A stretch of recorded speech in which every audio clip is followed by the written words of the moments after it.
All right. And we are live. Hey, everybody, welcome to another exciting edition of Eggs. Did you press record or should I start over? Start over. Okay. Hey, everybody, welcome to another exciting edition of Eggs. We are live on YouTube right now. You can stream the show YouTube live. You can also catch it over at eggscast.com. Today, we have special guest Chris Cochella. He's a business coach, entrepreneur, man of many hats here in the Salt Lake City area. He is owner and founder of a company called Brackets, which are STEM toys for kids. He's also done a million other things that will allow him to elaborate on.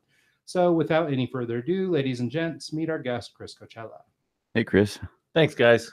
Thanks for coming in. Appreciate it. I know it's early in the morning, and how was traffic on the way in? Not too bad. Oh, not at all. Okay, no, it was good. great. It's a pleasure to be here. Cool. For coming in. So, there you go. Yep. And So let's kind of kick this thing off and let's talk a little bit of backstory. So the way Chris and our team, Mike and I, came together was we basically were all working well, I guess you were touring Access Studios. We were both Mike and I were here working, and Chris was brought through by one of the guys that runs Access Salt Lake here, where the studio is located. And he brought Chris by. We got talking for a minute and sort of hit it off. And he approached us shortly after having met us about coming on the show. After doing a little bit of research and looking at the materials he sent over, I was really excited to have him on the show. And, Likewise. And so we made it happen. yeah, Cool. So let's go back in time a little bit. Let's talk about you and where you come from, and we'll go from there. yeah. I heard a rumor from like your early years that you started a business in high school reselling bubble gum.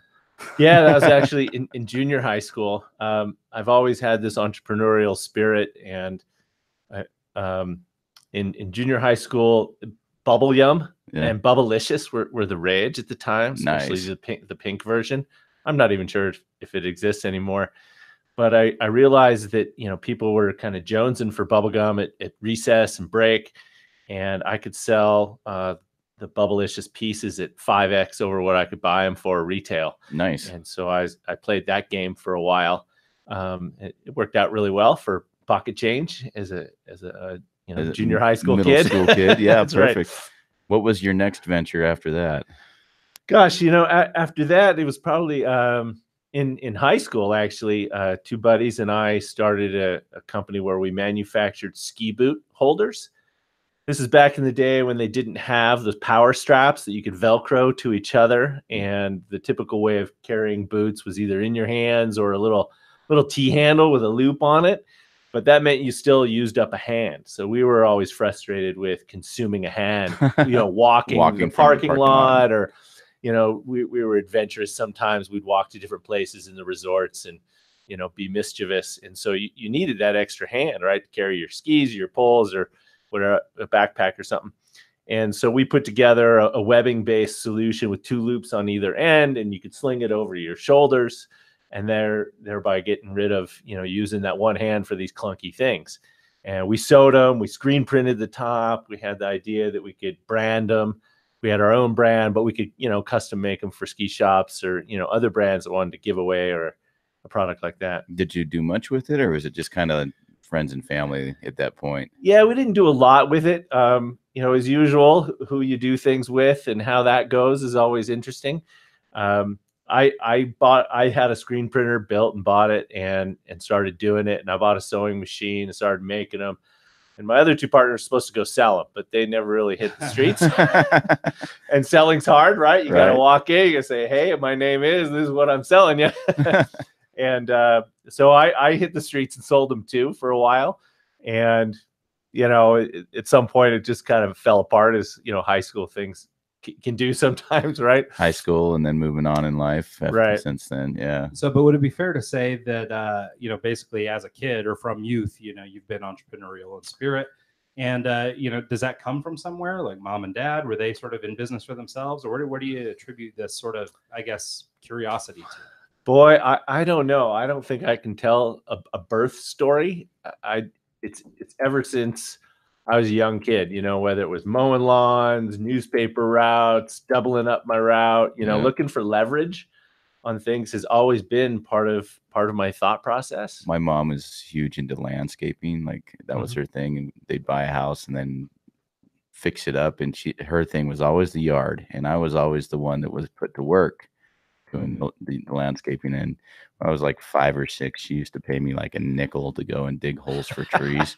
And I'd get a whole quarter every day. It was perfect. Right on. Yeah. No, it's funny. I actually did or had a story sort of similar to yours, where I was selling Swedish fish and lollies were the 2 candies of the day. There was a KOA near my high school, and they had a bunch of penny candies and stuff. So I'd go buy the penny candies and come back and flip them for quarters and stuff too. So, nice. I mean, it wasn't high dollar in high school or anything, but it was the beginnings of something. Yeah. And the model, the pattern of doing that is similar today. It's vastly more complex when you try to make more. Yeah. Because easy things have been squeezed out. Right? Yeah. Right. So let's get past the penny candies and the. How dare you keeping our careers. So you've got 2 college degrees. Yep. One in economics and one in geology. That's kind of, completely worlds apart. I assume you just kind of took what you wanted, or did you kind of have an idea of what, like, the economics is probably your main focus and the geology was fun, or? Well, a little bit. Yeah. So I'll tell that story real quickly. When I was in high school, I really was interested in investment banking. Okay. I started taking investing courses at the nearby college, St. Mary's College, and learning, what a stock was and what the measures of value were, and very intrigued by that, and started investing at that time. So I had this, direction toward business, and economics seemed like a good fit. And so I graduated in that at UC Berkeley. But about my junior year or so, in the summers, I started working as a rafting guide. Oh, nice. And that kind of spawned out of my addiction to skiing. And back to outdoor activities. And so I realized, wow, next couple of years in the summer, I can work as a rafting guide, float rivers. I get paid to cook and camp, adventure. Yeah. I get off the river and time's my own. And so I pursued that, and that really opened my eyes to environmental issues, the environment in general. I've always liked to be outside, but that really cracked it open. In terms of camping for 5-6 days at a time, roaming around in my car. And it sparked an interest in environmental science. And then I switched gears and began pursuing a path toward geology, so that I could, do field work. I could study rivers and water flow. And have an excuse to do it. And that was fantastic. So I kind of went back to school on my own dime. I graduated. I didn't say, hey, Dad, hey, Mom, I want 4 more years, right? on the bank. Right. I said, no, if this is real, I'm going to graduate. I'm going to do this myself and own it. And so I took chemistry and physics at the junior college. I bargained for kind of my way into some graduate classes at UC Berkeley in the geology department as a non-matriculated student, and built that up so that I could then apply to graduate school, which I did. I went to CU Boulder, actually in the geography department, studying fluvial geomorphology, which is basically streams and rivers and channels in natural settings as opposed to engineered settings, and as opposed to the Columbia River right now. yeah, exactly. And that's a rather large one. Yeah. I was on, more the rafting scale or creeks and streams. Yeah. I know that's kind of my neck of the woods is Columbia River area, and there's so many dams along that stretch that it's a glorified lake. Yeah, right. And I did some research on the Grand Canyon, which was really fun. So I got to do field work for 2-3 weeks during their first planned flood. So they, environmentalists have been arguing for a while that the flows out of Glen Canyon Dam need to go up in order to maintain the habitat around it and the beaches, really, because if the water doesn't get high enough and flow fast enough, you don't take the sand from the bottom of the river and put it up on the beaches, which are not only good for camping and the recreation down the Grand Canyon, which is world renowned. It's also necessary for fish habitat to clean the spawning areas and riparian birds and so essentially they just let a lot more water through and flooded it planned just for that one sole Correct. purpose. Correct. And we measured what that impact would be, because the water planners only want to release it when they want to release it for the purpose of reserving the water, electric generation, right? So it's a balance of issues, and those are always hard with, you know, at a grand scale like that when it comes to electricity and water. And they're now doing planned releases at least once a year now. Nice. And the director is a guy I met in that process. He's at Utah State, actually. Interesting. Yeah, really I cool. love learning stuff like that. I mean, like, that's a benefit of doing a podcast like this, is just the random stuff. The random stuff. Yeah, it's cool. Yeah. So. Well, so to sort of keep things on track, like, okay, so we've Sorry. No, I love it. I'm just trying to sort of tie all this back into business. Yeah. So, because people may not see an obvious fit between geology and business, but you know, in your case, you know, obviously started with economics. So, I mean, that there's an obvious tie there. And I would probably make the argument that science is a little analytical. Maybe it's in the same world too. For sure. You know, so really not that far removed if you try and, you know, draw a straight line between the two. But from there, like, having, you know, established your formal education, how did you sort of roll into the life of an entrepreneur, the life of a business person? Yeah, that really, you know, and a lot of the skills are the same. The analytical skills, the posing of a hypothesis and testing it are very much the same. So if you take the labels off, a lot of the thought processes are still there. But what happened in, I think it was about my third year in graduate school, two things happened. I met a woman who was then going to become my wife at some point, and the internet came out. So, you know, now we know it as an everyday sort of thing, but back then it was like, what the heck, right? We were talking about Mosaic and you know, what's internet? Right. You know, Tom Brokaw's like, what's internet? I heard that you could connect two computers together and talk. Right. Yeah, no, I'm still very Pavlovian when I hear dial-up tone from the old dial-up internet. For people who are too young to understand that. I know. But whenever I hear that crazy sound, it's like my ears. I just loved it how you could go to like a gas station and get the AOL online CD just sitting there at the register, and like, take it home and install it, you know. Like, and they're sitting in the mailbox and everything. And so that came out, and that was very exciting. And I was a computer programmer. I did it for science. I had a number of computer programming classes in the past. And so I started dibbling and dabbling in that. It started to enter in the science realm as well, in terms of sharing data or exposing what we found in our experiments, because they were very visual, topographical. So I started programming in the Java language, make little applets, nice, which I don't even think applets are used in the same way any longer. and then I took a part-time job at a marketing agency, and of course they're all a buzz over the internet, right? Because this is a whole new medium for them to, you know, do their business. And in meeting my wife and kind of relocating, I decided to exit the PhD program. I'd already got my master's, and I thought, you know, let's take a break, go live near, you know, this wonderful woman, and in so doing, you know, I gravitated more toward the internet programming and started, you know, building things with CGI programming. Now it's Python and PHP, and, you know, everything's under a different name. It's horribly difficult back then. I can't even imagine. No one wanted to give you back-end access. So, you know, to access a database was like, you had to, you know, talk to Congress at, like, you know, a place like X Mission and to let you in, right? There's no safe sandbox.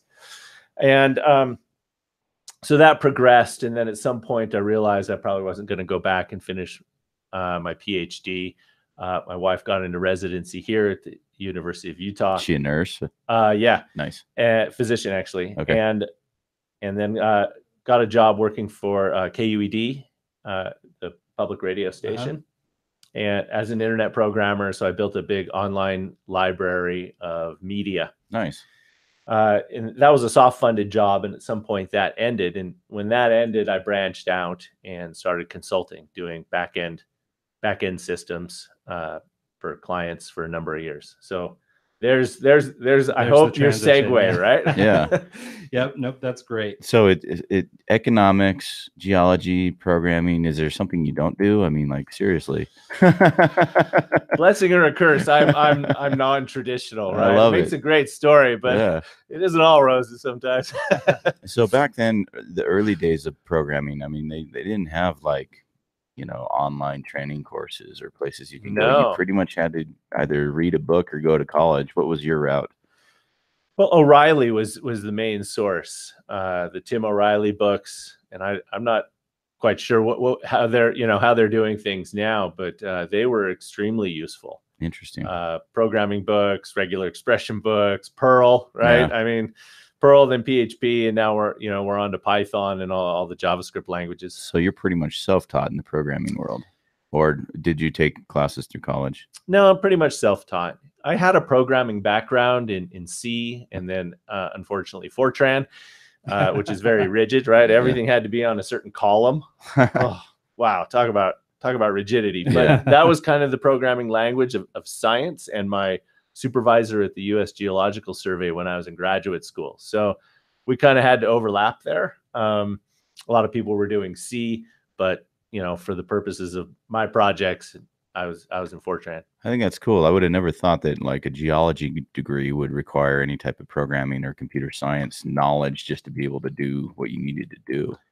Lots of data. Yeah, I can imagine. You're collecting lots of data. You're going back into data banks and grabbing data like calendar data for flows and rivers, reformatting them. So you need some sort of scripting environment to like take a Julian calendar and make it linear so that you can just look at, days from the past and into the future. That's crazy. Temperature.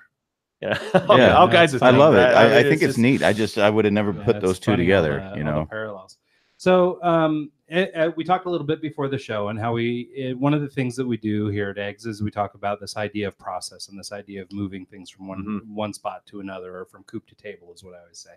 And so one of the things I wanted to get into with you, because you have, a lot of expertise in this field, is sort of taking an upstart product or a new brand or a startup business or something and sort of taking it to completion, or at least to some version of, not in business to in business. And so I wondered if we couldn't, either do something hypothetical or work with, maybe something you've done in the past and sort of just work through the process of ideation into formation of the company. Sure. The steps it took to get to wherever, whether it was funding or financing, maybe pitfalls come across along the way, and that sort of thing. It's a little bit of storytelling, but I couldn't think of a better brain to pick than yours. That would be great. And I love the hypothetical. Keeps me on my toes. But Brackets, the last company I started, is probably a great example. Yeah. And I applied a lot of the current processes that are coming out now, like lean methods. They've been out for about 10 years. I was not aware of them when I started. I took a very scientific approach, which lean methods advocate. So we can jump into that story. Yeah, sure. That'd be great. Yeah. Well, okay. So let's talk a little bit about like where the idea come from in the first place. I mean, I guess at least in my mind, and correct me if I'm wrong, because I'm a budding entrepreneur and I'm trying to figure all this stuff out. But you've got a little bit of distance on me. In my mind, it begins with an idea or this thought. You for sure identified a problem you're trying to solve or whatever it is. That's right. So it began when I was teaching in my kids' elementary school. I was friends with a teacher there. She was going to take kind of half a year off and said, hey, why don't we start a hands-on science program? Science isn't super rich at the school. And this is in Salt Lake. I thought, well, okay, let's give this a shot. So we started this hands-on science program. And coming from a science background, that fit. My kids were in the school. And in the middle of that, I became aware of the trend in STEM education. So it's really popular now. I'm sure you guys are aware of it. Science, technology, engineering, and math. Both my boys go to a technology school. So there you go. We have the STEM initiative from the Governor's Office of Economic Development now. And it's there's two sides of it. We want both the education for our kids and the opportunities, but then businesses are finding a scarcity of employees. Right. So I became really aware of that. And I thought, well, okay, this is right up my alley. What's STEM? How's it working? What's missing? And I took, I thought, the E is engineering. We weren't doing a lot of engineering specifically in the classroom. And I thought, well, what's out there? So I started looking and I thought, hey, I'm going to go get an engineering toy for my 6-year-old. He's in first grade. And I went to the store, a couple stores looking for, building an engineering toy. Because all we had up to then were stacking blocks and bricks, which like were pretty much Lincoln Logs Lincoln Logs, Tinker Toys. Tinker Toys are just sort of super abstract. Stacking blocks are great, but he's 6 now. Yeah. Right. He can build them to the ceiling, and then he wants to throw a basketball at, which is a great experiment in its own right. But at some point, we're not really exercising our brain muscle, our creativity, our problem solving skills. And so I went and bought a product, and it was for kids 10 and up. So I got kind of a 4-year gap, but I'm thinking, we can do it. I brought it home. We spilled it out. He was super excited. And it's like in 5 minutes, I was wiping up tears and putting the toy away. Sounds familiar. Yeah, parenting is just a series of lessons learned for adults, right? and he really wanted to build these kind of crazy structures, but the parts are really small, and the snapping mechanisms were tough for his smaller fingers, and he's not a small kid, so I felt like I now got to solve this problem, right? If not for myself, I at least got to explore it. And here's the risky part. You get this idea and you start exploring it. It's really fun, and then you get down that path. Yeah, and you're like, what did I get myself into? What did I get myself into? Exactly. Well, I seem to be a serial guy with that problem, and so I started experimenting in my garage, buying blocks, buying other products, tearing them apart, seeing how I could create an interconnecting toy. It was easy for young kids. And my target at that point, or my lowest common denominator, was 3 years old. That's where the choking hazard comes into play. That's where kids are, in daycares often, very quickly heading toward kindergarten and the school system. And so I'm also thinking market, right? Sure. I could sell to education, parents that see this need at home. I got 2 markets. I'm pretty sure this is big enough. Some quick calculations will tell me, there's a fairly sizable target. And so I put together lots of different things: glue, snips, everything. And then at one point I befriended a guy who does plastic injection molding here in the Valley. He's got one machine to make a tool, the mold. And he's got another machine 20 feet away to plop it in and punch out parts. Oh, wow. So I made the gulp of making a tool, is $4,000 or $5,000. Oh, is that all? Yeah. So this was pretty reasonable. Yeah, that seems pretty doable. And I could use wood blocks. So, those I could either have fabricated, you could actually buy them on the market. So I used them to kind of anchor my scaling. And how big should these connectors be? Sure. They were popular in in schools and in households already. So I'm an incremental invention or innovation on top of that. So I had a 2-cavity tool, and I started punching them out and distributing them to as many people as I could in kind of a methodic process. So I took the approach of, okay, do I know a parent that would put these in their home and give me feedback? Oh, that's pretty easy. I got lots of friends with kids, and we could go that route. I did the same thing with teachers, people very close at hand. Of course, as we all know, they like to tell you what you want to hear. Sometimes they don't like to tell you that it has problems. They go, oh, great idea. You're going to make $1 million, right? like, okay. Honest feedback, please. Right. No matter how many times you say that, it doesn't quite come around, or you can't quite trust it, even though, you do trust the people. Sure. And so I continued to expand that ring further and further out to the point where I got to teachers I didn't know in states far away, and they were giving me honest feedback.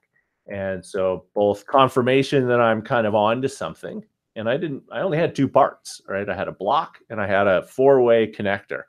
And if you go to brackets.com out there, for those that are listening, it's brackitz.com. You can see kind of how they work. We've ultimately expanded to plastic blocks and a whole bunch of other pieces, but it was a fairly simple way to validate and test the market with the wood blocks and go that route. Yeah. Well, and it was interesting. I was listening to an interview you did just recently on Park City TV. Yeah. And that was one of the things I thought was really interesting, was this idea of, I guess, consumer testing ahead of time. I'm notorious for, I've got a great idea, run to market with it, and bypass that whole "does anyone want it" part. I mean, obviously you just sort of described the process a little bit, but I mean, what role does that play in developing a new product? I think it plays a huge role. And I even catch myself doing what you just described, becoming really romanticized about the solution and wanting to bring that into form, into picture, building a prototype, heading to market, like you said. And in my coaching business, I see this a lot, that there isn't enough time spent obsessing about the problem. And we tend to quickly leave the problem and go to the solution and think we have the match. And behind the veil, layers of the onion, so to speak, are nuggets, right? They're things that you don't know. So you have to keep peeling them away until you have a clear picture of what problem you're really solving and for whom exactly. And is that big enough? Do you understand it well enough? Do you trust the feedback that you've gotten? Is it not statistically significant, because that could take hundreds and hundreds of interviews that you're really not going to get to until you enter the market. But have you gotten enough, in the tank to say, yeah, I really have this for this population of people? Is it moms, 32 to 37 that have a degree in college, that live on the coast? I mean, that just potentially changed your go-to-market world and whether or not this is a good idea. That's crazy. Just taking into consideration all the factors of, if it's actually going to work, did you do any, I don't know what kind of market research you would do for brackets, other than just give it to your friends and get feedback. When you actually came out with the product and sent it to schools, how was the feedback from them?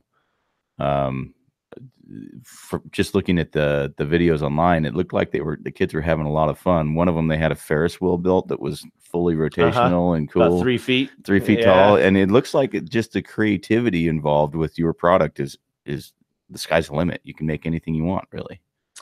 We got lots of great feedback, and feedback you couldn't ask in a survey, which is another interesting point here. Surveys are great because it gives you tabular data, right? And you can add it all up, right? You can add up scores like net promoter scores and things like that. But what you don't get there is the open-ended conversation, much like this conversation, right? We're going to head in different directions and tell stories and talk about things that you would never get if you just asked me a survey. Yeah.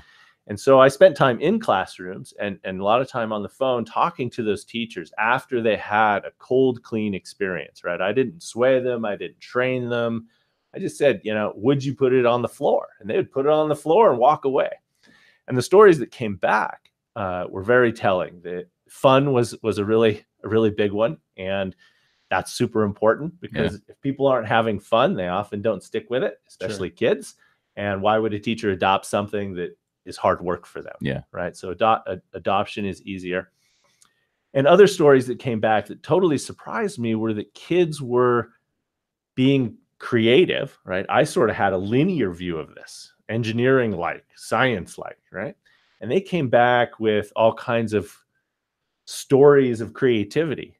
For example, a kid built a space station and another kid built a firehouse, and they put them together. And now they have the firehouse going to the moon or on the space shuttle. Yeah, right? I love it. I'm now watching the series Mars from National Geographic, and lo and behold, you need fire suppression on Mars, right? Well, yeah, So, it makes total sense, Right? And so stories like that opened my mind up to the idea that the product was way more creative than I gave it credit for. And the flexibility of our connection, which is the source of our intellectual property, allows kids to place the block into the connection and rotate the block. Most toys are engineered to snap in at a fixed length and a fixed angle. So that restricts sort of free form creativity. Yeah. There's still creativity, but you can connect anywhere along the edge of our block. You can take a 4-inch block and turn it into a 1-inch block. Okay. You could take a 90-degree angle and make it 82.5. Yeah. And as I started to engage specialists in STEM education, they really pointed that out as well, because they were non-typical angles. And so education, we have a 90-degree, we have something 45, less than 90, we yeah. have 45, we're going to stop.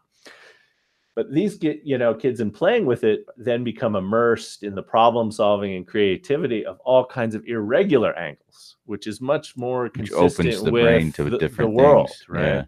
Yeah. So what did you find in terms of, so you basically you took your concept, you shopped it around, you got all this, you collected all this data and all this research on different things. What was your iterative process like? Like, did you go back to the drawing board and redesign your blocks over and over and over again? Did you find that, your initial concept was strong and it just needed extension, or what did you find in that regard? Well, I was kind of lucky. Once I built the tool, and like I described, that product didn't need a whole lot of revisions. In terms of making new pieces, we did go through a process, and I had a fairly clear roadmap. But the product itself and its essence and its platform worked really well, and I continued to collect that validation. And my process of collecting that, I actually followed kind of a dashboarding process that was illustrated in a book called Getting to Plan B. These two venture capitalists wrote this book, and they said, you can spend all your time writing these long business plans and building this hockey stick curve, but it never works out that way initially, right? You go out, you try it, and it turns into something else. And all these big names that we know now, Facebook and Airbnb and PayPal, they all started as other things that when you read the story, you're like, oh, that was dumb.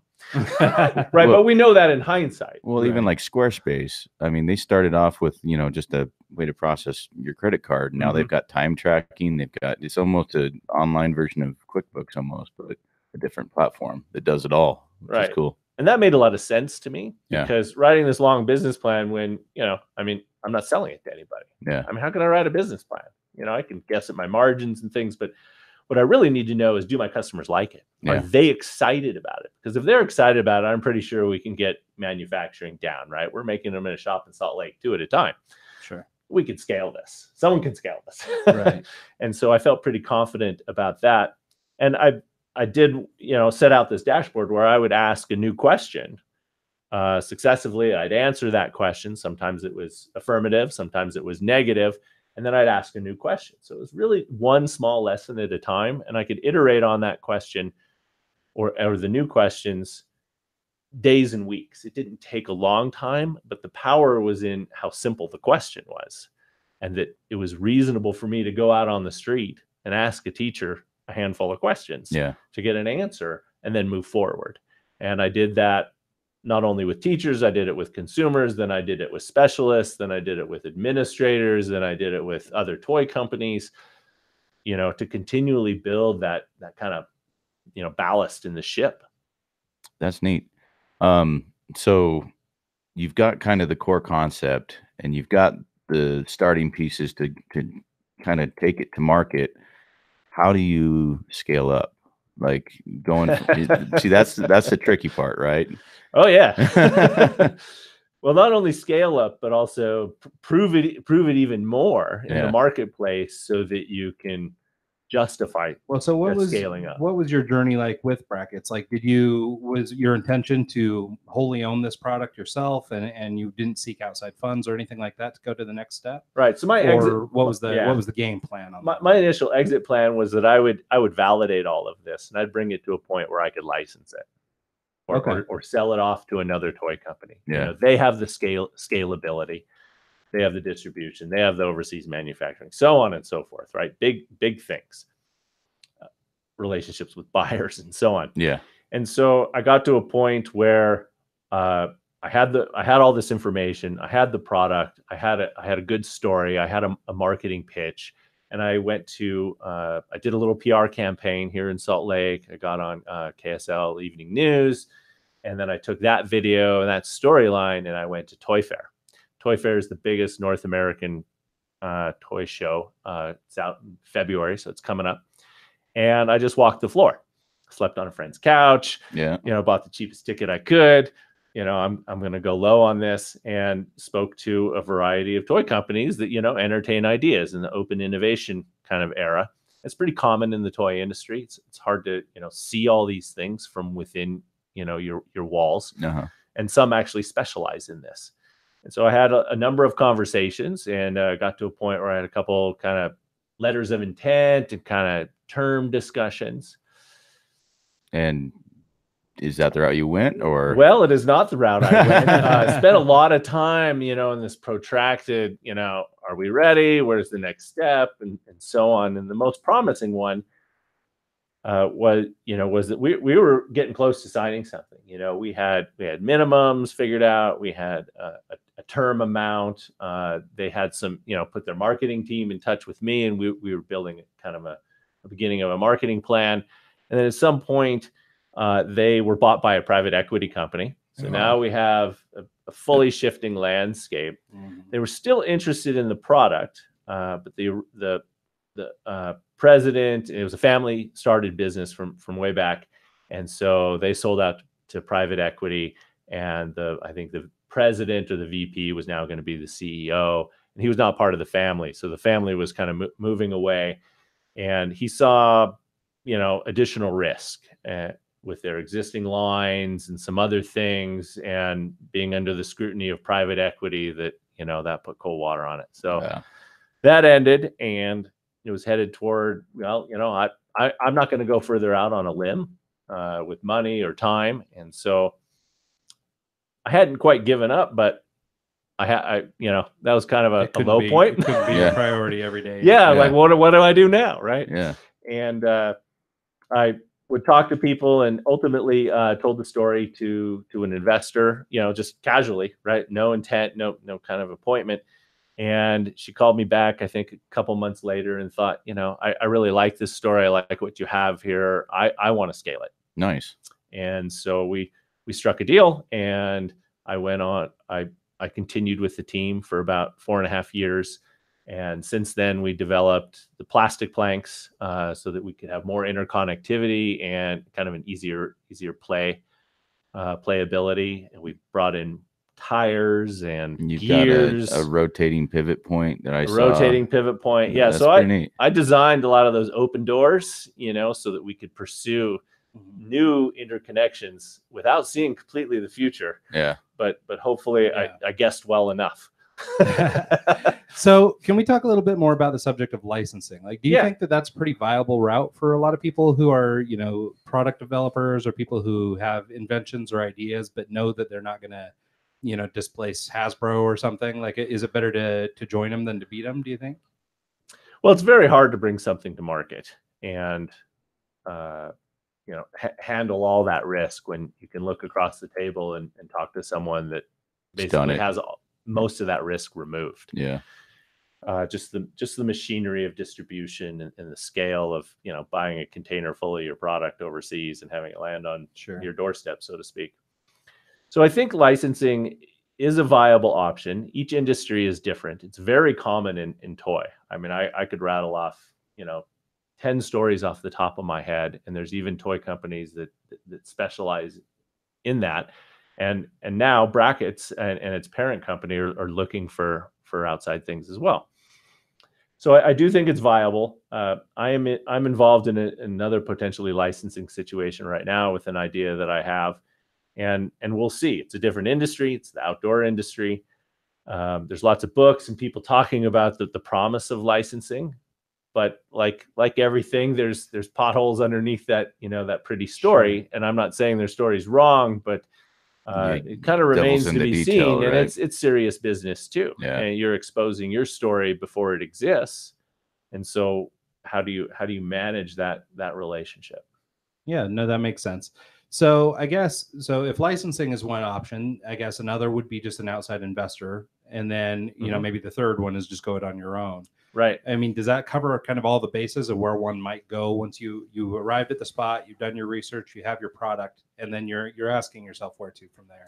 I think that does, in my mind, describe the three general paths. Yeah. Okay. And so, and from there, I mean, like you just said, it's difficult to move forward sometimes on your own, or you're obviously not going to beat these giants, these behemoths in their industries. Or you're not going to be able to out distribute, some of these big companies or whatever. So, but what are can you speak to any pitfalls or things to look out for if you're looking for, like, let's say outside investors, like as you're starting to develop a relationship with, you want to find somebody to help finance your idea or back your idea. I think that's, you see these TV shows like the Shark Tanks and the stuff like that. And everybody gets these fantasies that, I can just go to an investor, they're going to give me some money and stuff's going to work out. But like, I feel like there's probably a little more to the equation than that. Can you, just using your experience, can you sort of elaborate on that idea of seeking out money and what that process is like? Yeah, I've sought out money or a bigger relationship several times now, and each story is different. I guess the commonalities are that it's really important to know what you want to do. Are you going to go it alone and need a little seed capital, and you really want to build the team and run the team, or do you want to move it into another team, let's say licensing or some other partnership like environment? I think that's really important. In all of those cases, though, it's critical that you as the leader, the visionary, have a clear understanding of what the customer wants and how well you solve that problem. And I know we're returning to a prior topic, but what that does is it reduces the amount of uncertainty in any of those paths. So just take yourself, it's the idea of taking it forward yourself. How do you know, right? How do you feel good about dropping the next $10,000 or quitting your job and going forward? And it's knowing everything about your customer and your solution and that situation that takes a lot of the risk off the table for yourself. And as soon as you think you're done, I would do more. I'm notorious for just jumping in and hoping that I land on something soft. That's the problem. Well, inevitably, you can't get it completely away from that. I guess you're trying to take what might be, a 7-foot hurdle, and I have a blog article on that, and reduce it to maybe 1 or 2 feet. Yeah. You can still trip and fall on your face, right? There's no getting rid of it completely. But if you can reduce the size of that hurdle, you're better off. As independent people and entrepreneurs and wanting to do it yourself, it's a little easier in your head to tell yourself the story, I got this, right? Because who's scrutinizing you? Yeah. Not many people. At least he has a wife to rein him in. I don't even have that. Right. Yeah, no, I sound a lot like you. I've always got, the next great thing. I've always got this new cool idea. Yeah. And actually, one of my biggest problems is deciding how to go forward or what to go forward on. Because, I have a laundry list of concepts. And, maybe some are better than others, maybe stronger, some are stronger than others. I haven't gone so far as market research. As I mentioned earlier, I feel pretty confident in my choices. So I've got, all these different things outlined and stuff. But then I feel this constant drain on myself because I'm never accomplishing anything. I'm never working on any of these ideas, but they all seem like winners to me, right? Because nobody's shooting them down. Nobody's scrutinizing them. Other than my wife, who's just generally So if you can build in processes to self-scrutinize, and the lean startup methods are really great this way. Can you break that down a little bit? Well, I don't know if you're familiar with it, but this guy created a lean business canvas, and there's 9 boxes, and it's 1 page. And if you can't fill those out with kind of a really, clear and concise, chunk of language, it's not really clear what you're doing. Yeah. So you can do that in 20 minutes. And I do that all the time. I'll have an idea, or I'll talk to someone that's come to me and said, hey, would you help me figure this out?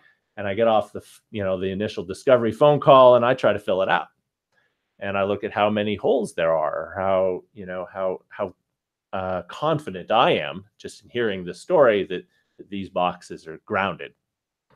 And I think doing that, or having someone else do it for you, or having your own little advisory council, let's say once a month, Ryan, go to coffee with everybody and have everyone poke at it. So, do you ever worry about, throwing your idea out there and having someone just kind of rip it off? Of course. Yeah. I hate having those discovery meetings and just showing everything I've got and then just hoping it's.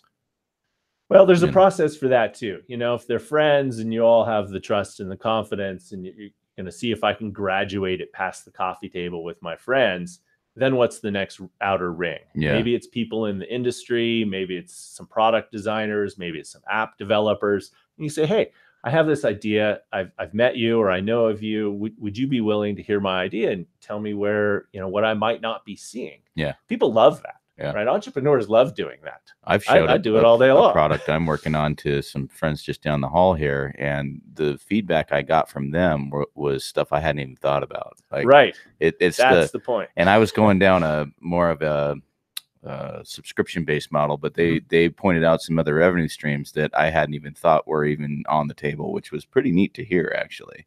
So right. So the more you can do that, the more frequently you can do it, and then begin expanding out, right? And Access is a great place, right? You have an audience here all day long of creative thinkers, people that are entrepreneurs doing their own thing. They're probably not going to take your idea. Most people will sign an NDA if it gets to that point, and collect that information. And this information is not just valuable for you if you're going to go do it yourself. It's valuable for any discussion you were to have with a potential licensee or an investor. Yeah. Because you're de-risking, or you're taking uncertainty off the table for them as well, which hopefully you can use to position into a better conversation or a better valuation or a more serious, pitch and dialogue. Yeah. See, it's such a foreign concept to me. This is like so far left field for I'm a DJ. I play music in nightclubs, and now I'm in this business world, and I've got ideas, and I've been working on some stuff, but just the actual, hey, let's talk about this. Let's put a plan together. Let's kind of move forward with it. It's like, it's so foreign to me, but I love it. It's so I'm excited for the next step for what's going to come. And it's a really neat thing. And interviewing people like you on this podcast is just enlightening. I learn so much every time. So thank you for coming in and sharing your knowledge. Oh, it's super fun. I enjoy it. Well, so I guess if we're trying to, if I'm trying to distill part of our conversation about where to from here, you've developed your product, trying to choose a funnel to go through, whichever funnel it is, whether it's self-funded, getting money from somebody else, or whatever other alternative you come up with. The name of the game, it seems like, and it's funny because it seems super obvious, and maybe it's because of this your early interest in being in the financial world, but risk mitigation is really what it's all about. Like, sort of, if you were to distill all those ideas down, it's the idea of just eliminating and reducing risk. In terms of getting someone to pitch in, even putting your own money in. And it's funny because I've actually never heard it said that way. And it feels like banker terms, because I feel like every banker is always looking to mitigate risk. But I'd never thought of it that way. And so for me, that gives me a nice, clear picture. I like the idea of outlining this stuff. And, even if I am just going to fund it myself, to actually put that thought into it, because honestly, I've never cross that bridge. It's like, oh, hey, we'll figure it out. We'll just throw money at it and it'll work. I know. Right. So. Well, at some point it's a balance between the two, but I think you're absolutely right. You're mitigating risk. I often don't start out that way because it's sort of banker speak, and you lose people. And then, so what do you do then? What do you do after you believe that you need to reduce risk? What's the action item from that? And you mentioned business plans and sort of documents and things. And I try to mentally, if not physically, put all those things to the side.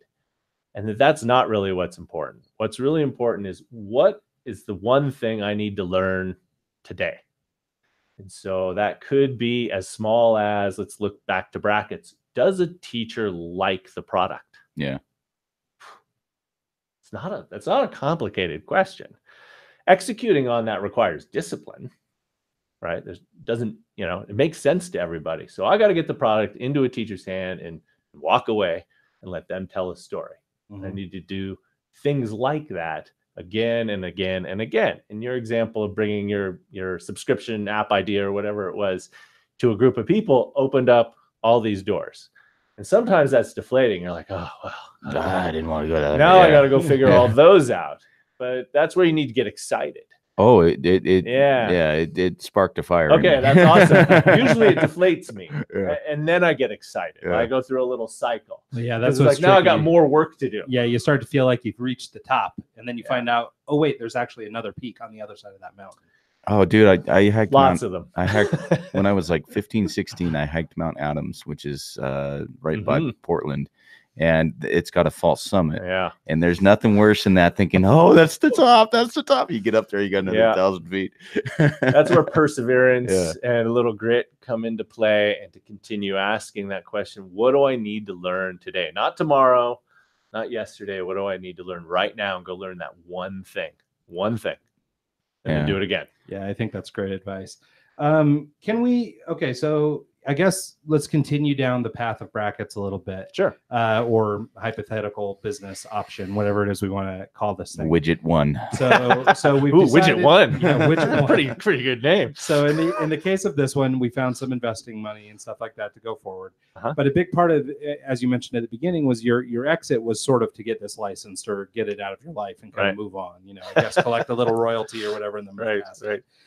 Do you ever move past? No. Well, it's like children, man. It's like children.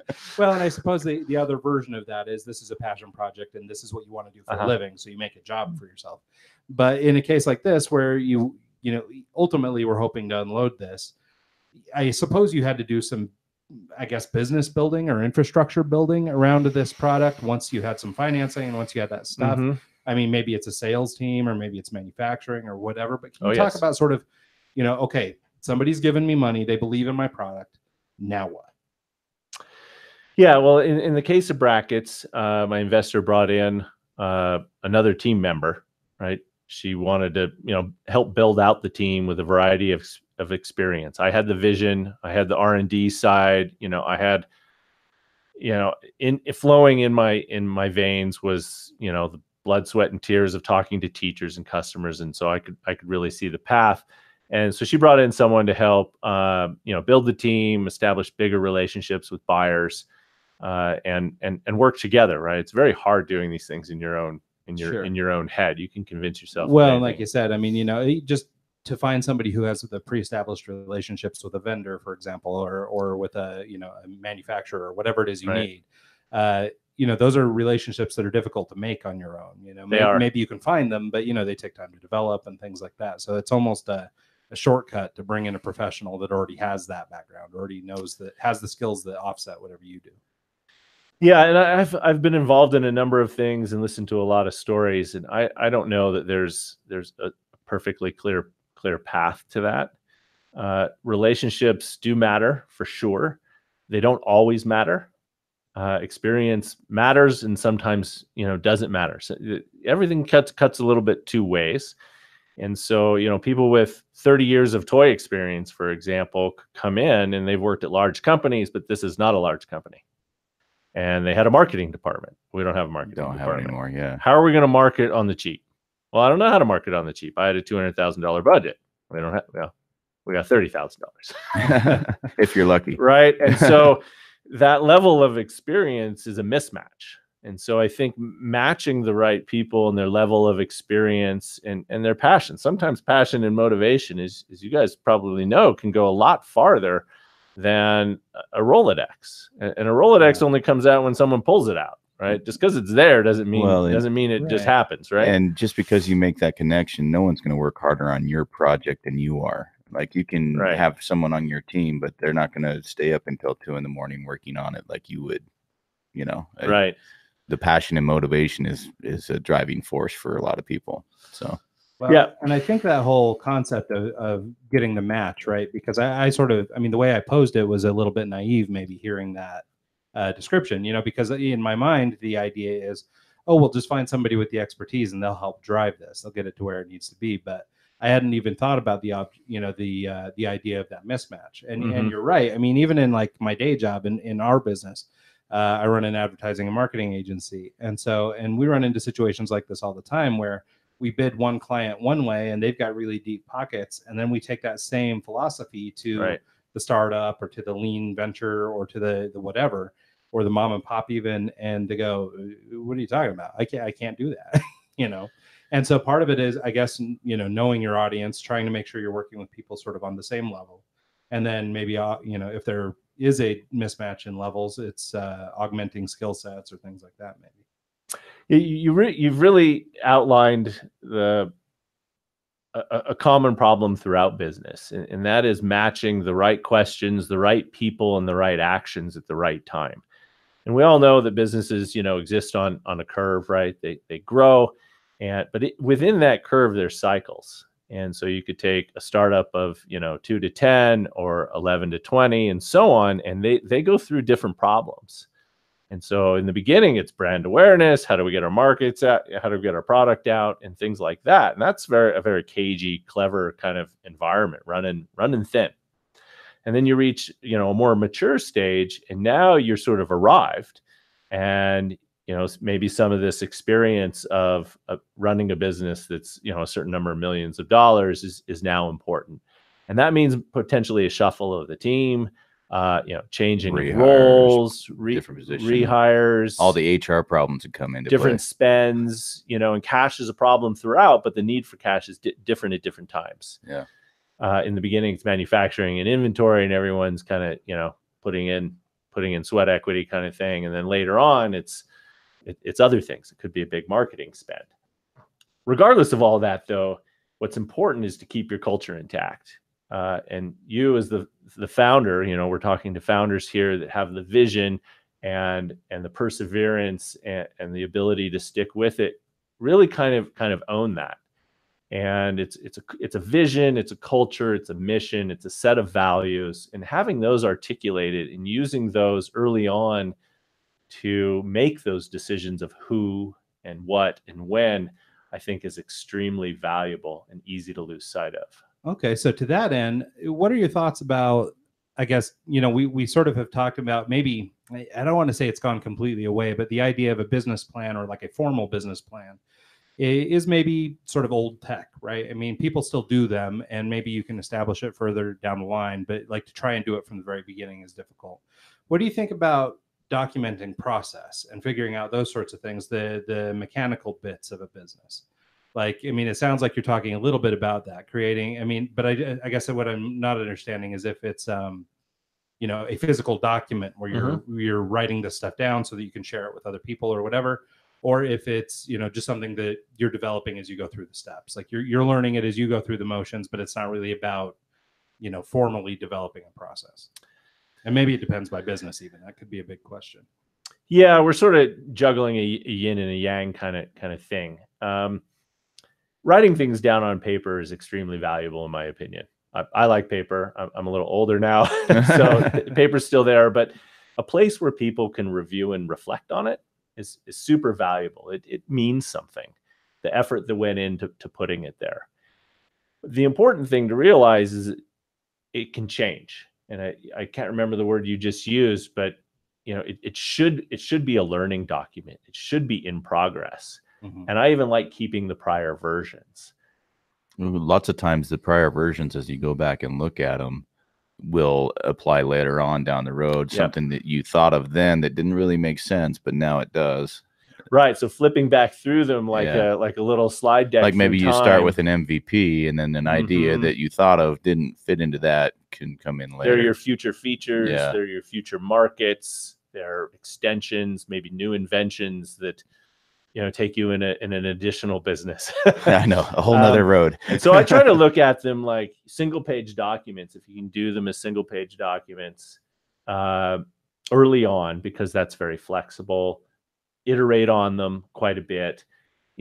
Descriptions about your market could be many pages, and that's okay. And that turns into kind of a reference document and all the ideas that came about. And that may not change a whole lot, but quarter to quarter, the rhythm should be updating a 1 or 2 page marketing plan, updating a 1 or 2 page strategic plan, and frequently refreshing those in a business review rhythm is really valuable. And everything's about appropriate, scale. If it's a daily rhythm, right, you're really going to do it as a stand-up. If it's a weekly rhythm, it's potentially an hour, and monthly and quarterly just get a little heavier. And that's okay, as long as everything's matched appropriately to the time and people involved. How are you a goal person? Do you set like year and 5-year goals and kind of try and get to that point, or are you just kind of, you have a broad overview of what you need to do and just kind of work every day at it? No, I do like setting goals, and I like revising them. And I don't like revising them just because, you're not meeting them, but you learn new things. And setting a goal that is mismatched with reality is hard on people. And if you leave it there and you don't adjust it with new information, then everyone is chasing something that will be difficult to achieve. and it's unsettling. That doesn't mean you don't set stretch goals, but you set too far of a stretch, then you've basically defined your future as failure. So then how do you define successes? And it's important to succeed, even in very small increments. No, I agree with that 100%. As I've been working on this project, I have the overall view, and I've set a year goal and I haven't hit it. I've set a 2-year goal, haven't hit it. But those small, like, okay, I finished this page and this functionality is working. It feels great. And I think, I don't know. I like having the broad overview of where I want to be, and then the small daily goals are where it kind of I get my gratification. Right. And it's getting to completion is the hardest thing for me, because it's like, oh, what route do I go? What do I learn now? What do I learn there? Because there's so many different paths and so many things that, do you hire a specialist? Do you do it yourself? And it's interesting to me, just the process. So it gets overwhelming. Yeah. I mean, if you don't have a product yet, how do you set a 5-year goal? Well, it's 5 years. Right. That's a lifetime and you could be at plan, your 4th or 5th iteration of what this thing is and what the market is. Yeah. But we would frequently set, once we kind of knew the business and had a bit of a machine running, we would set 3-year goals and then work backwards and set 1 years and quarterlies. And then what are the actions and behaviors to meet those? And then how do we establish a regular rhythm of talking and reviewing Updating those and actions? going back. Are they working? What needs to start? What needs to stop? And just revisiting that frequently. That's important, I think. Yeah. Great. Well, cool. Well, I think we've more or less covered the lifespan. I mean, obviously, brackets is still ongoing. So, I mean, we haven't reached the point of that. I mean, I guess you did build in some kind of exit strategy, so you're not involved in the day-to-day, as you mentioned. Correct. But what's next for you? What are you working on these days? As much as you can get into it anyway. Yeah, well, probably too many things. That sounds about right. Yeah. I've been approached to help consult and coach a few businesses. And I've had so much fun doing that I'm seeking additional clients, both existing as well as ones that are trying to start up and really, get off the ground. The existing businesses are trying to innovate. They're trying to find new growth opportunities or to take what they do and expand it a little bit. So we talk about everything from pricing and costs, negotiating terms, cash and employees, right? Yeah. How to nudge that forward. And then with the new ones, it's a lot of what we've already discussed. How do we validate this idea before, we go get forward. Money? And everyone seems to want to go get money really fast. And I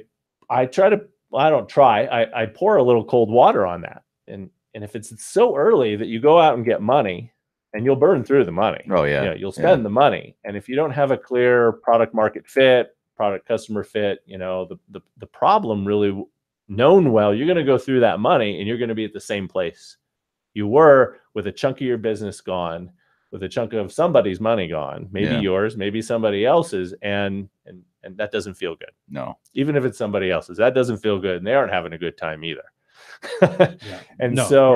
The closer you can, get up to that edge, know that edge really well, and begin to mitigate the risk, as you said, Ryan, just the better that whole path goes. But it's tough too, because there are expenses. You need a little bit of legal, you make prototypes, or you hire a programmer, build me a little bit, build me an MVP, or build me the beginning of that. And there is money going out. And so maybe to that. And then, so this is maybe a big step backwards. Like maybe should have come up earlier in the conversation, but now that you've said that, I was thinking about it. For a lot of startups, or even people like me, like, I have a day job, and, I run my other business and it does pretty well. And, I can provide for my family and all this stuff. But like, there's limited funds to run out and start building out things, or start, testing stuff in market or whatever. Are there tips or tricks or anything you would say about sort of like really early, really lean, really very beginning startups, like how people get moving? I mean, I guess, there's friends and family loans and things like that. But I mean, if you're just random guy and you've got random idea and you want to go do something with it, how would you begin the process? Shark Tank. Like, what's the what? Shark Tank. Well, if you're really early on, I would go the friends and families route and just dip into that very carefully. know why you're asking for what you're asking and what it's for, and can you do anything else before you need to spend that money? Can you go ask people on the street corner? Can you go into a coffee shop, and these stories are famous, and show them a flip board of your app idea? Well, speaking of coffee shops, so the guy that created the wrap around the Starbucks, the hot cup thing. Yep. I was watching a documentary on it, and he was in I think it was Portland, went into a coffee shop, and they were putting double napkins around it, and he got the idea to create that sleeve. And then he manufactured a bunch on his own, took it to the coffee shop and said, "Would you like this?" And then he built the product from there. There you go. And it set his family, he's set for life. Example. Yeah. Every time I go into REI with this new outdoor product, which I can't get super into, I talk to every new salesperson I can meet. And they help you out. And whether it's a young woman or a young man or an older man, and lots of different generations there, they have different stories. Well, especially in like REI, for example, most people that work there are living the lifestyle too. So they're the perfect people to talk to. They're the customer, and they're a sales associate, and they even have maybe both worlds. A sense of the volume, right? The throughut. Well, and those would be your best advocates too, I suppose, because not only are they the customer, but they would also, they sell the things they're confident in, or have used in the field or whatever. Right. So, if they can believe in your product, then it makes perfect sense that they would support it, in sales and passing it on to other people. Imagine a conversation with a potential investor, and you say, "I've had 100 of these conversations, and here they are in tabular format." Do you just do Cliff Notes and kind of keep them? Whatever works for you. Yeah. I grab whatever tool works. Excel spreadsheets, and then they get too big. Yeah. And they get cumbersome. And I just huck pictures in there. Some people use Evernote. I like Excel because at some point I can bust out a column and I can give a rank. So if you were going to show it to someone, like your conversations and the history and the work that you've put into it, do you just put a PowerPoint together? And it's almost like a pitch deck, right? For the most part. Yeah, I would even pull off the pitch deck. There's so much baggage that goes along with that. You need a 15-page pitch deck, and it's got to show this, it's got to show that. And it's like, do you like the idea? Yet, show them the evidence. Yeah. We get all formal about it sometimes, and I just think the more natural story, especially early on, is better. Just talk about it. It's just how we work as people. Yeah. I would take that approach and have an open conversation. A pitch deck is a closed conversation. You have to finish your pitch deck. Yeah. What's open about it, right? Right. A PowerPoint page can't and shouldn't show a lot. Yeah. Right. But if you ever get to that point and you say, 100 conversations with, this demographic, that's relevant there. Yeah. But if you're having a more open conversation about, I've talked to 100 people, this is what they all say, want to see. Yeah. Right. If that's appropriate for the conversation at that time. That makes sense. So I really like doing that. And then, other, existing businesses, and then, this idea of my own is what I'm focusing on. So I'm trying to practice all that. And I have the same trappings of wanting to go there. Yeah. Right. Wanting to do the CAD diagrams. Sure. But that costs money. He's already done it. I'm 3 days into a new idea, and I've got the engineering drawings. Well, it's not always bad.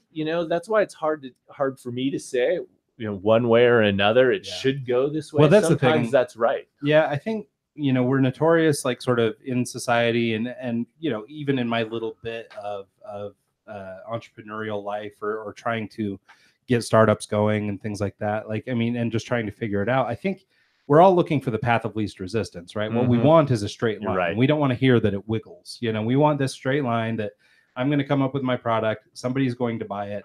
Then they're going to give me money. And then I got a beach place, and we're not really thinking about all the zigs and zags and all that other stuff. And really that sort of de-romanticizes the idea a little bit. It does. Because when you're fed all these, possibilities, and at any time you could just crash and burn or get sued or get whatever.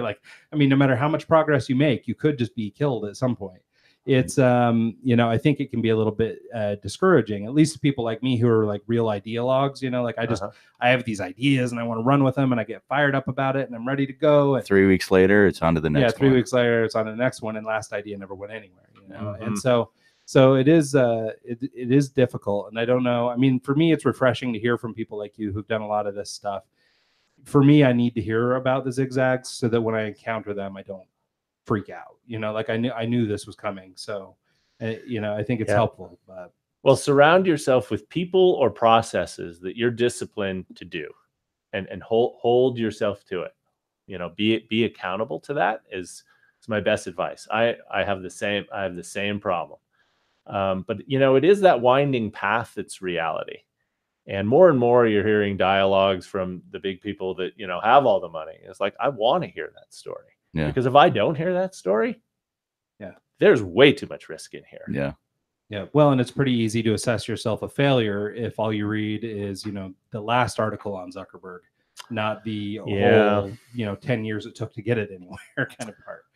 So no matter what we do, there's the glamorous story and everyone repeats it. Sports, Sure. I mean, goes on, and it's just, it's not reality for most of us. Yeah.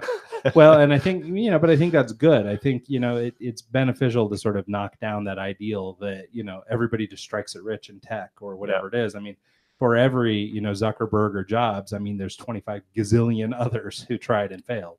Well, and even Jobs' story, go back to day one. Yeah. He was kicked out. Yeah. Right. I've been a Macintosh fan for a long time. And that was not an easy go just as a consumer. They brought him back like 10 years later to save the company, didn't they? Yeah. Yeah. I mean, they kicked him out and brought him back. Yeah. And lots of product failures. Yeah. Yeah. Evidence, collect your evidence. We've launched products and I've heard that's geeky. And now it's one of our best sellers. Yeah. Sure. And there's no way you could have figured that out. And so, collecting the evidence and then going for it and persevering, there is something to that, Cool. with a mind on risk management. Yeah. Cool. All right. I love that. Well, yeah. So let's wrap this thing up. Before we do, though, okay. I want. There's more. Yeah. I want best book of all time. Like, if I was going to listen to an audiobook, what should I download? Oh my gosh, that's an I know. impossible I know. question. Like, if you were to pick one out of your top 5. My top 5. I think on the questionnaire you answered one. Let me see. Yeah, tell me what I answered. Right. Now that I'm on stage here, I know. I'm the same way. What did I say? And I'll give a little expansion on that. Mastering Marketing Cycles by Howard Marks. Yeah, so this is so far away, in a way, from entrepreneurism. But Howard Marks just recently wrote a book called Mastering the Market Cycle. And I'm kind of an investing geek too. Mm-hmm. But really what I'm really into is behavior. Behavioral economics, behavioral psychology, managing ourselves. Well, your next book in there is Designing Your Life by Bill Burnett. There you go. I mean, it's like that right there. So design is a behavioral process, right? What we've talked a lot about here is behavior. And I like Howard Marks because I read it recently, and we're in an interesting time in the economy and the stock market right now in terms of cycles. What's great about the book is he doesn't get into specifics. Here we are exactly on the cycle, but that we have cycles and that you can collect evidence, a basket of items, 20, 30, 40, and add them up and say, well, we're getting closer to the top, or we're in the middle, or we just left the bottom. He doesn't say I'm here. Back to your point about a linear path. Yeah. It's a zigzagging path. It's a cloud of uncertainty. And the more you can reduce that cloud, the more you can get close to a point. But you have to recognize you're never going to get the point. No one can get the point. No one knows the future. Yeah. And so it was relaxing. It took a load off my shoulders in terms of like, where's the top? Where's the top? When do I buy? When do I sell? And I know that's a poor way of looking at it. Yeah. But we have these emotions. We have this click whir response, and we have to manage that. So really any book on that topic. Influence by Robert Cialdini is another great one. The Designing Your Life was all about managing yourself and your perceptions as you go through, seeking your path. Nice. Cool. Well, thank you. Are you satisfied, Mike? I'm satisfied. I just wanted to get the input there. No, it's great. No, actually, I mean, I forget that not everyone's read the questionnaire. I mean, there's a lot of good information on there, and yeah, good to squeeze some of those books out of him, because I think everybody's looking for the answer. Although I think a lot of us spend too much time looking for the answer and not enough time going. So before we get out, do you want to throw out the website one more time for your product? Yeah, for brackets, it's brackitz.com. Okay. And we have an educational division as well, which you can get from the navigation there. And then if anyone's interested in talking to me, look me up on LinkedIn. My last name's spelled Cochella, Cochella. Perfect. Cool. So, all right. Well, thanks again for coming Thanks so in. much for your time, Chris. And let's do this again sometime. Yeah, thank you guys. So It was a pleasure. Now knowing that you're an investor, we got more to talk about. So we got to come back around, but we won't keep you another hour. So cool. Right thanks to everybody who tuned in on the YouTube stream and everybody who downloads this every week. Rate, like, subscribe, tell your mom, tell your friends, and we'll see y'all next time. Boom. What'd you think? Off cam, off mic.